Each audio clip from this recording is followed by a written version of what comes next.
তারাতলা বিপর্যয়ের পর কেটে গিয়েছে ২৪ ঘন্টা, এখনো যুদ্ধকালীন তৎপরতায় চলছে উদ্ধার কার্য।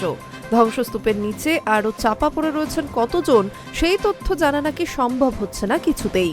কারণ এত বড় গুদাম এবং কোল্ড স্টোরেজ নির্মাণের কাজ চললেও সেখানে ছিল না কোনো রেজিস্টার। তার ফলে শ্রমিকদের তথ্যের খোঁজে হয়রান সিটের তদন্তকারীরা।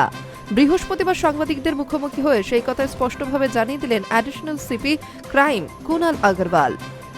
সিপি জানান, বন্দরের থেকে এই জায়গাটি লিজ নিয়েছিল শম্ভুনাথ বেহরা।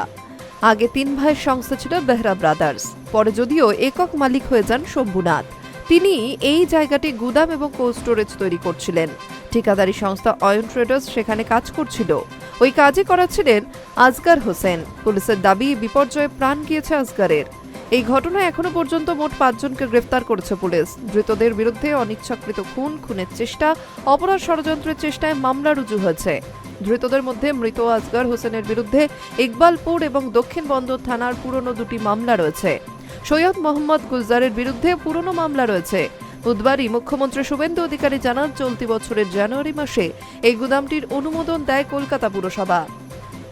সেই অনুযায়ী কাজ শুরু হয়। সেই কারণেই ভেঙে পড়া ওই গুদাম সংক্রান্ত আরও তথ্য জানতে কলকাতা পুরসভার থেকে তথ্য চেয়েছে লালবাজার।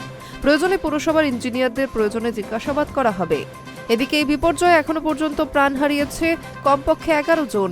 পাশাপাশি জখম অবস্থায় এসএসকেএমে ভর্তিও হয়েছে বেশ কয়েকজন। Hi news network.